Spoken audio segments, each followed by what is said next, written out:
What's up everyone? Welcome back to the Sense Fiction Booktube channel. My name is Kirtan. I am kind of the host and the founder of Sense Fiction, and I read this book by Tiffany D. Jackson called Grown, and there has been a lot on my mind about this book, and I cannot wait to get into this book review because this is going to be a banger of a video. So let's get into it. For those of you that don't really know much about what Grown is about, so the main character is Enchanted Jones, I believe who is a senior in high school. Don't get me wrong, don't quote me on that if she's not, but she is a black woman in a white dominant area, and she has lots of tasks on her own that a normal 17 to 18-year-old wouldn't have, such as taking care of her family much more than all of her other friends in the same area, and being the caretaker of the younger sisters, and even sometimes providing for her family and trying to figure out how to save for things like college tuition. Enchanted is really into swimming as an extracurricular, and she is really into singing a lot. And one time she decided to lie to her mom about going to a swim meet, but she really wants to pursue music and singing in her career, so she decides to go to a singing competition. And at that competition, she is told that she is not that great of a singer and she needs to come back maybe another time. But then in the universe of Grown, a very famous celebrity named Corey Fields shows up and is stunned by Enchanted and how she's really good at using her voice, or so we thought. And then right after that, Corey Fields takes Enchanted under his wing for mentorship and overall just as making Enchanted an apprentice for him. And we start to see a lot of the dark side of Corey Fields, who is supposedly a really famous singer. And for that plot of the story, it is really kind of like a YA contemporary psychological fiction,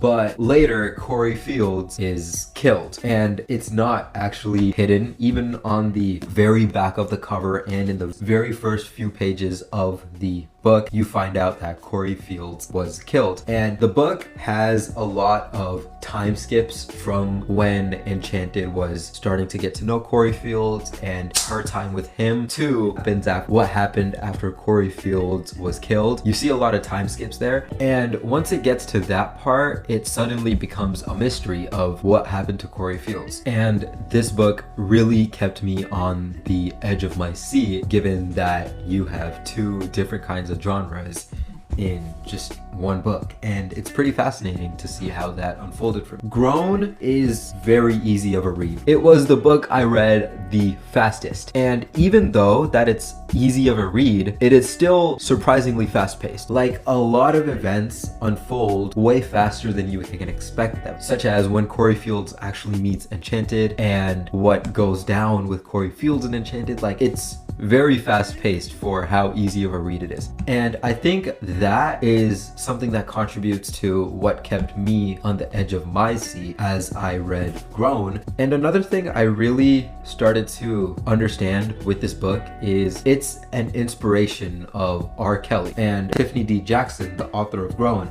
actually states this in the very end, saying that this book is a fictional inspiration of the events with the singer-songwriter R. Kelly, who has been a Grammy nominated, probably even Grammy awarded artist of his time. You probably might recognize some of his songs when you play them, and lots of events that happened in Grown were very similar to what happened with the R. Kelly case, and now he's convicted as a sex offender. And what it really is trying to get towards is, I didn't mention this, and I probably should have mentioned this inside the synopsis that I just gave earlier, but Enchanted is 17 years old while Corey Fields is nearly 30 years old. And that is the whole problematic premise of the entire story and what sort of events start to unfold after that, and especially with how Corey himself has handled that age gap. We really should start to understand is what Tiffany also is trying to hone in on a lot inside this book is the lesson of he knew better, that an older man starts to get closer and influence a younger woman for his own selfish wants and desires versus actually considering how it could brutally affect the other woman in a rather negative way.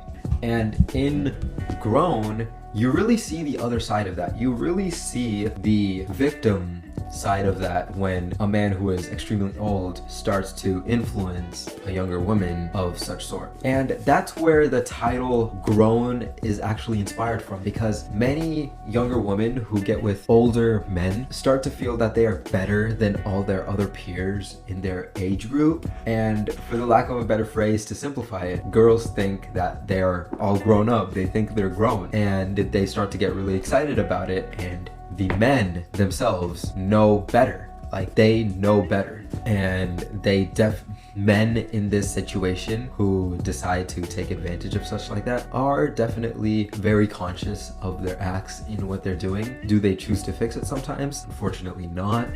But that is what the book is really trying to hone in on. The lesson of he knew better, and what you really see on the other side of what you really see and feel from the victim's end.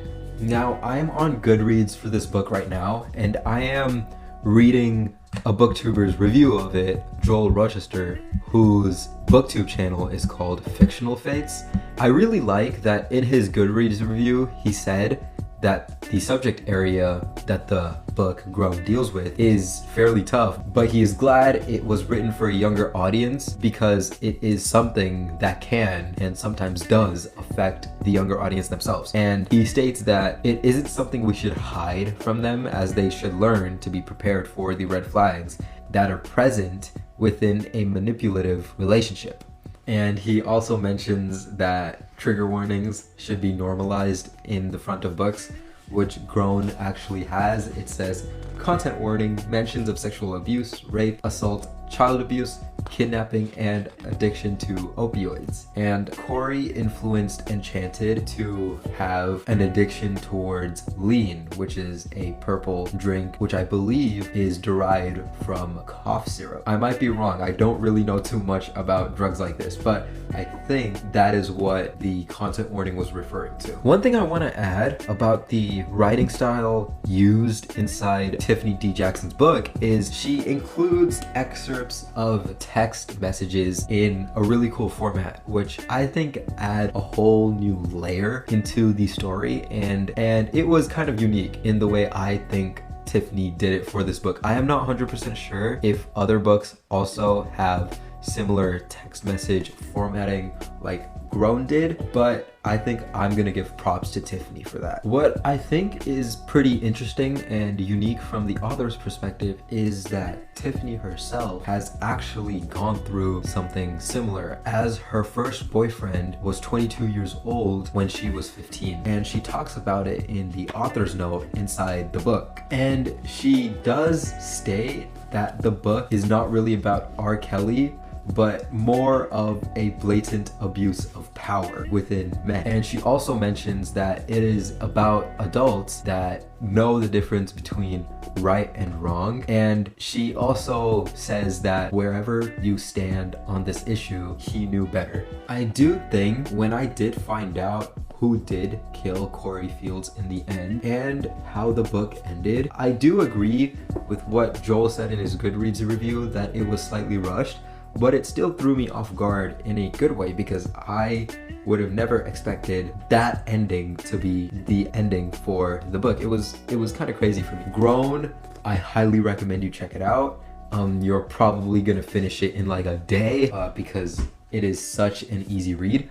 The next book I am planning on reading, the Dune, the movie that came out like before the time I am currently recording this video. I have watched the movie and I thought it was really cool. I really liked the movie. I'm gonna be honest, Dune, it's kind of scary. I feel like it would take quite a while to finish this book just because it's so dense. So I'm kind of scared. Am I going to be uploading a booktube in the meantime? But next week I am going on vacation. I'm actually going to Cancun for a couple of days in Mexico, so I am gonna pack a couple of books with me. Maybe this one, maybe not. Or I might take like a couple shorter books with me, like this one, which I haven't read yet, A Woman in Salt, which I could probably finish in a day, or maybe even The Maidens, or Malibu Rising. Actually, I don't know about this one because I've heard it was very underwhelming compared to Evelyn Hugo and Daisy Jones. Or I might take this one. Just let me know in the comments which book I should take. I still haven't completely decided what I am going to take. But anyways, that is gonna wrap it up for today. Thank you so much for watching the Sense Fiction BookTube. If you haven't already, please like this video and subscribe and comment below any books you are currently reading, what is your current TBR looking like, and if Grown is possibly something you are actually interested in reading. But thank you so much for watching this video. I hope to see you in the next one.